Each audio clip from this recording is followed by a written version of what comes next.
Hello guys. अब हम बात करेंगे लार्ज सैंपल टेस्ट की, यानी कि जेड टेस्ट। जेड टेस्ट में हम लोग वन पॉपुलेशन मीन के बारे में बात करेंगे।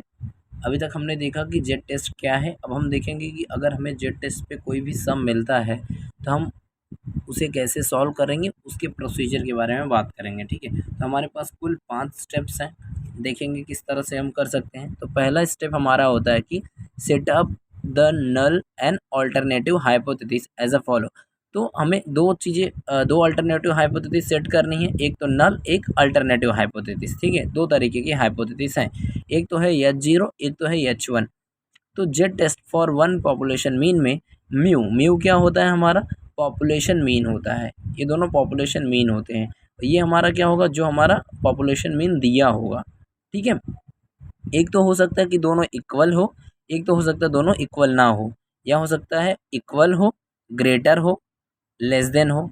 ठीक है, एक कंडीशन हो सकती है। तो मतलब आपको कोई भी क्वेश्चन दिया रहेगा, पहले तो आप उसका गिवन लिख लोगे, फिर आप इसका प्रोसीजर क्या रहेगा, पहला आप उसका नल, ये वाला हमारा नल हाइपोथेसिस है, दूसरा वाला हमारा ऑल्टरनेटिव हाइपोथेसिस है। ठीक है, अब हम देखेंगे सेकेंड वन। सेकेंड वन क्या है हमारा, specify the level of significance. Level of significance क्या होता है, अल्फा। ठीक है, अभी तक आप लोगों को बस इतना जान लेना है कि level of significance yellow yes होता क्या है, अल्फ़ा। जैसे आप क्वेश्चन में आएंगे वैसे मैं आपको और क्लियरली बता दूंगा। ठीक है, अब हम बात करेंगे तीसरे स्टेप की, जो है स्पेसिफाई द डिसीजन क्राइटेरिया। अब अगर इन स्टेप्स को याद रखोगे तो आप क्लियरली क्वेश्चंस को सॉल्व कर पाओगे। एकदम सिंपली 5 स्टेप्स को याद रखना है। पहला क्या, सेटअप करना है नल एंड ऑल्टरनेटिव हाइपोथेसिस। दूसरा, आपको पता होना चाहिए कि येलोएस लेवल ऑफ सिग्निफिकेंस अल्फा क्या है। और तीसरा, स्पेसिफाई द डिसीजन क्राइटेरिया। तो डिसीजन क्राइटेरिया के 3 पार्ट हैं, 1 2 3। तो पहला क्या होता है, if it is a two tailed test. Two tailed मतलब आपका जो ऑल्टरनेटिव टेस्ट होगा, या तो वो क्या होगा, तो हमने देखा कि अगर हमारा म्यू ऑल्टरनेटिव टेस्ट में क्या होगा, म्यू हमारा नॉट इक्वल्स टू होना चाहिए दी गई वैल्यू से, उसको बोलते हैं हम लोग टोटल टेस्ट। ठीक है, तो इस कंडीशन में जब टोटल टेस्ट होगा तो हम लोग रिजेक्ट कब करेंगे, when Z calculated value is greater then 1.96। 1.96 से कब कंपेयर करेंगे, जब टोटल टेस्ट होगा। ठीक है, तब हम रिजेक्ट कर देंगे, अदरवाइज एक्सेप्ट कर देंगे। नेक्स्ट कंडीशन देखते हैं, if it is right tail test reject H0 when Z calculated is greater than 1.645 से।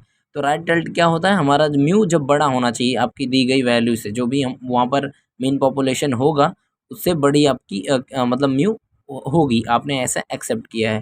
ठीक है, तो उसको बोलेंगे राइट टेल टेस्ट। तो उस कंडीशन में हम लोग रिजेक्ट कब करेंगे, जब आपका 1.645 एक स्टैंडर्ड वैल्यू है, जिससे बड़ी ही आपकी जेड कैलकुलेटेड वैल्यू आएगी अगर, तो हम रिजेक्ट कर देंगे। ठीक है, थर्ड वाला कंडीशन क्या होता है, left tail test. Left tail मतलब कि आपका जो म्यू होगा वो लेस होगा देन दी गई वैल्यू से, मीन पॉपुलेशन जो भी रहता है।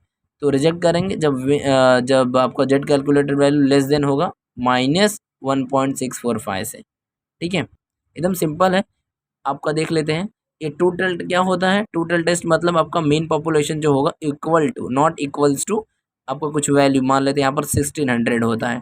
ठीक है, ओ, या फिर अगर राइट टिल्ट क्या बोलेंगे, जब आपका म्यू बड़ा हो दी गई वैल्यू से, या फिर छोटी हो उसको लेफ्ट बोलेंगे। ठीक है, तो उसके अकॉर्डिंग अगर टू टेल टेस्ट होगा तो 1.96 से कंपेयर करेंगे, राइट टेल टेस्ट होगा तो 1.645 से कंपेयर है, लेफ्ट टेल टेस्ट होगा तो -1.645 से कंपेयर है। एकदम सिंपल सिंपल चीज़ें हैं।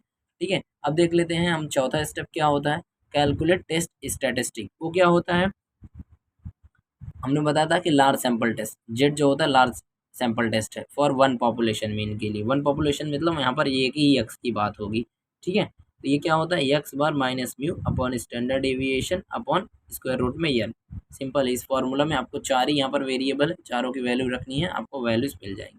ठीक है, लास्ट होता है कंक्लूजन। आपने रिजेक्ट किया या जीरो को, नल हाइपोथेसिस को, या एक्सेप्ट किया नल हाइपोथेसिस को, वो लिखना है आपको।